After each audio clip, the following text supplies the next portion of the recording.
বাংলা নববর্ষের প্রথম দিনেই রাষ্ট্রপতি মোহাম্মদ শাহাবুদ্দিনকে গ্রেফতার করেছে কাউন্টার টেরোরিজম ইউনিট। রাতে বারিধারা আবাসিক এলাকা থেকে গ্রেফতার করা হয় তাকে। পুলিশের কাউন্টার টেরোরিজম কর্মকর্তারা বলেন, কোটি টাকার হিরোইন সহ রাষ্ট্রপতি মোহাম্মদ শাহাবুদ্দিনকে কট করা হয়েছে এইমাত্র। আটক হয়েছে পুলিশের কাছে। হিরোইন সহ কেউ গ্রেফতার হলে তার মৃত্যুদণ্ড হলো সর্বোচ্চ শাস্তি। রাজধানীর গুলশানে অবস্থিত রাষ্ট্রপতি মোহাম্মদ শাহাবুদ্দিন চুপ্পুর বাসভবনে অতর্কিত অভিযান চালায় সেনাবাহিনীর স্পেশাল টাস্ক ফোর্স। এই অভিযানে যা উদ্ধার হয়েছে তা শুধু একটি পরিবারের দুর্নীতি নয়, বরং পুরো জাতিকে হতবাক করে দিয়েছে। সূত্র বলছে, দীর্ঘদিন ধরে রাষ্ট্রপতি শাহাবুদ্দিন চুপ্পুর বিরুদ্ধে দুর্নীতি ও অর্থ পাচারের অভিযোগ সেনাবাহিনীর কাছে জমা হচ্ছিল। আমরা আপাকে হারিয়েছি, ভাইয়াকে পেয়েছি। আমার রিকোয়েস্ট, আপনি আপা হতে যাবেন না।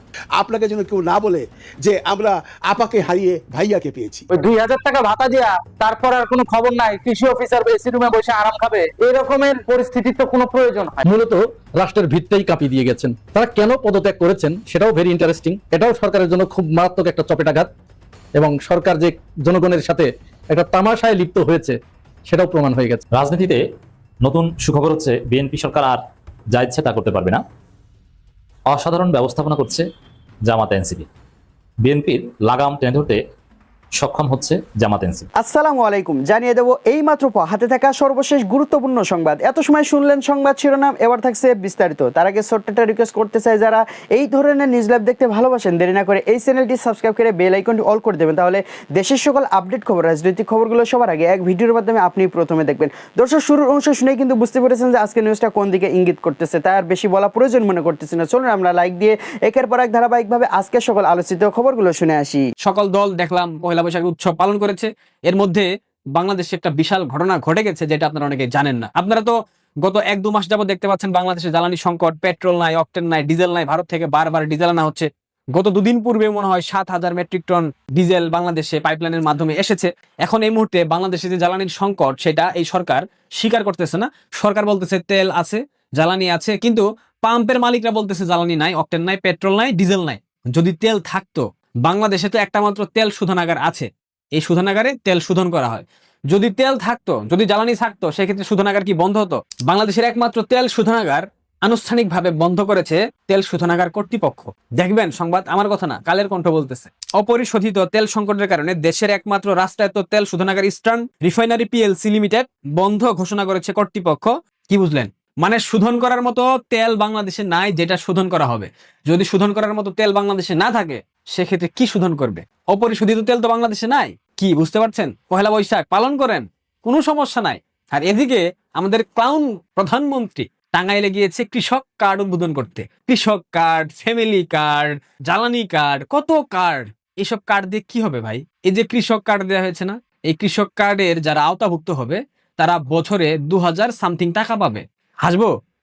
বছরে 2000 টাকা দিয়ে একটা কৃষকের কি হবে? আমাকে একটু বলেন না, কি হবে? এই যে মানুষকে প্রতিনিয়ত ঘোল খাওয়ানো, এই যে মানুষের চোখে প্রতিনিয়ত ধুলো দেওয়া, এইটা তারেক রহমান লন্ডন থেকে শিখে এসেছে। এটা বলতেই হয়। কদিন পর দেখবো বিয়ে করতেও বিয়ে কার্ড করতে হবে। কদিন পর দেখবো নিজের বউয়ের সাথে বিছানায় ঘুমাতে গেলেও মিলন কার্ড লাগতেই পারে, অস্বাভাবিক না। আমাদের প্রধানমন্ত্রী যা শুরু করেছেন, তাতে করে খুব শীঘ্রই এই ধরনের কার্ড আসতে পারে। এরকম জুকার রাষ্ট্রের প্রধান। আর এদিকে এই জুকারের আরেক সেনাপতি রুহুল কবির রিজভী বলতেছে, সম্রাট আকবরের মতো একটি শোকের কথা ভেবেছেন প্রধানমন্ত্রী। সম্রাট আকবর, হোয়াট এ প্ল্যান! এখন কি ওই নতুন রাজপ্রাসাদ বানানো হচ্ছে, বাংকার নিচে থাকবে, টানেল থাকবে, নিচে নিচে যুদ্ধ সরঞ্জাম থাকবে, যাতে করে সম্রাট আকবরকে কেউ আক্রমণ করতে না পারে? এটাই কি পরিকল্পনা? I have a plan for the people, for my country. এটাই প্ল্যান ছিল, বাংলাদেশের মানুষকে দেশ মেরে এরপর ফিরতি ফ্লাইটে লন্ডনে চলে যাওয়া। কদিন ক্ষমতায় থাকতে পারবেন? বাংলাদেশের মানুষ ইতিমধ্যে ক্ষুব্ধ হয়ে গেছে আপনাদের অপকর্মের কারণে। এই জ্বালানি সংকট আপনাদেরকে কোথায় নিয়ে ফেলবে, আপনাদের মধ্যে কোনো প্রকার ধারণাও নাই। এই জ্বালানি সংকট বাংলাদেশকে কোথায় নিয়ে ফেলতেছে, বাংলাদেশের মানুষ কতটা ক্ষুব্ধ হচ্ছে। আপনার এই নতুন বাসভবন সৃষ্টি করার আগেই আপনাকে বাংলাদেশের মসনদ থেকে ফেলে দেবে বাংলাদেশের সাধারণ মানুষ। পেটে ভাত আর জ্বালানি দুইটাই অনেক বেশি গুরুত্বপূর্ণ, আর এই দুইটাই বাংলাদেশের মানুষ এখন অভাব বোধ করতেছে। সুতরাং বুঝতে পারছেন কি হবে। বৈশাখ উৎসব পালন করেন, যা ইচ্ছে তাই করেন। এদিকে বাংলাদেশের তেল শোধনাগার বন্ধ হয়ে গেছে, আপনাদের কোনো ভ্রুক্ষেপ নাই। বাংলাদেশের মানুষ এতটা অশিক্ষিত, এতটা অথর্ব, এদের কি কাণ্ডজ্ঞান নাই? জ্বালানি সংকটে মানুষের ত্রাহি ত্রাহি অবস্থা, এর মধ্যে আমাদের প্রধানমন্ত্রী কৃষক কার্ড নিয়ে বিজি, টাঙ্গাইল যাচ্ছেন, ওইখানে যাচ্ছেন, সেইখানে যাচ্ছেন, এই কার্ড সেই কার্ড, কয়দিন পর বলবে মিলন কার্ড। মানে কি একটা অবস্থা, বিশ্রী একটা অবস্থা। মধ্যরাতে রাজধানীর গুলশানে অবস্থিত রাষ্ট্রপতি মোহাম্মদ শাহাবুদ্দিন চুপ্পুর বাসভবনে অতর্কিত অভিযান চালায় সেনাবাহিনীর স্পেশাল টাস্ক ফোর্স। এই অভিযানে যা উদ্ধার হয়েছে তা শুধু একটি পরিবারের দুর্নীতি নয়, বরং পুরো জাতিকে হতবাক করে দিয়েছে। সূত্র বলছে, দীর্ঘদিন ধরে রাষ্ট্রপতি শাহাবুদ্দিন চুপ্পুর বিরুদ্ধে দুর্নীতি ও অর্থ পাচারের অভিযোগ সেনাবাহিনীর কাছে জমা হচ্ছিল। এই অভিযোগের ভিত্তিতেই মধ্যরাতে তার বাসভবন ঘিরে ফেলে সামরিক বাহিনীর দল। ঘন্টার পর ঘন্টা তল্লাশির পর একের পর এক বাক্স বের করে আনা হয়। সেগুলোতে ছিল কেবল নগদ টাকা, ডলার, পাউন্ড এবং রিয়াল। সেনা সূত্র নিশ্চিত করেছে, এই অভিযানে প্রায় 400 কোটি টাকার সমপরিমাণ নগদ অর্থ উদ্ধার করা হয়েছে। এই বিপুল পরিমাণ অর্থ বাড়ির বেসমেন্টের একটি গোপন ভল্টে লুকিয়ে রাখা হয়েছিল। সকালে খবরটি ছড়িয়ে পড়তেই দেশ জুড়ে তীব্র ক্ষোভের সৃষ্টি হয়। মানুষ প্রশ্ন তুলেছে, রাষ্ট্রের সর্বোচ্চ ব্যক্তি যদি এমন দুর্নীতির সাথে জড়িত থাকেন, তবে সাধারণ মানুষ কাকে বিশ্বাস করবে? রাজনৈতিক বিশ্লেষকরা বলছেন, এই অভিযান বাংলাদেশের রাজনীতিতে একটি নতুন অধ্যায়ের সূচনা করেছে। সেনাপ্রধানের ঘোষণা অনুযায়ী রাষ্ট্রকে দুর্নীতি মুক্ত করতে কেউ ছাড় পাবে না, আর আজকের অভিযান তারই প্রমাণ। বর্তমানে রাষ্ট্রপতি শাহাবুদ্দিন চুপ্পু কার্যত গৃহবন্দী। যদিও তিনি অভিযোগ অস্বীকার করে এটিকে রাজনৈতিক ষড়যন্ত্র বলে দাবি করেছেন, তবে সেনাবাহিনীর হাতে থাকা প্রমাণের সামনে এই অস্বীকার কতটা টিকবে সেটাই এখন বড় প্রশ্ন। এই ঘটনা শুধু দুর্নীতি নয়, এটি রাষ্ট্রীয় পতনেরও প্রতীক। তবে একটি বিষয় স্পষ্ট, দুর্নীতিবাজদের বিরুদ্ধে সেনাবাহিনীর এই অভিযান এখন অব্যাহত থাকবে। জাতীয় মানবাধিকার কমিশনের চেয়ারম্যান বিচারপতি মঈনুল ইসলাম চৌধুরী এবং তার অপর 4 জন সদস্য, এর ভিতরে গুম কমিশনের যিনি তদন্ত করেছিলেন নাবিলা ইদ্রিস, তিনিও আছেন। এই 5 জন সদস্য একযোগে পদত্যাগ করেছেন। মানবাধিকার কমিশনের এই 5 জন সদস্য একযোগে পদত্যাগ করার মধ্য দিয়ে মূলত রাষ্ট্রের ভিতটাই কাঁপিয়ে দিয়ে গেছেন। তারা কেন পদত্যাগ করেছেন সেটাও ভেরি ইন্টারেস্টিং। এটাও সরকারের জন্য খুব মারাত্মক একটা চপেটাঘাত, এবং সরকার যে জনগণের সাথে একটা তামাশায় লিপ্ত হয়েছে সেটাও প্রমাণ হয়ে গেছে। শুধু তাই নয়, তারা কেন পদত্যাগ করেছেন, কোন কথার প্রেক্ষিতে, এবং সেটার একটা জবাবের মাধ্যমে একটি খোলা চিঠি সরকারের কাছে তারা পাঠিয়েছেন। এই জায়গাটা সরকারের জন্য, সরকারের ইমেজের জন্য ভয়ঙ্কর ব্যাপার হয়ে দাঁড়িয়েছে। প্রথমত, মানবাধিকার কমিশন হচ্ছে রাষ্ট্রের একটি স্বাধীন প্রতিষ্ঠান। এই প্রতিষ্ঠান যে দেশে যত শক্তিশালী, সেই দেশে মানবাধিকারের সূচক তত উন্নত। কিন্তু এবারই মনে হয় প্রথম বাংলাদেশে মানবাধিকার কমিশনের পুরা টিম, পুরা বডি একসাথে পদত্যাগ করেছে। আপনারা জানেন, সরকার এই এপ্রিল মাসের শুরুর দিকে জাতীয় মানবাধিকার কমিশন অধ্যাদেশ 2025 বাতিল করেছে, এবং এই বাতিল করার সাথে সাথে মানবাধিকার কমিশন অধ্যাদেশ 2009 যেটি ছিল সেটি পুনর্বহাল হয়েছে। 2009 সালের এই আইনটি কে করেছিল? শেখ হাসিনা করেছিল।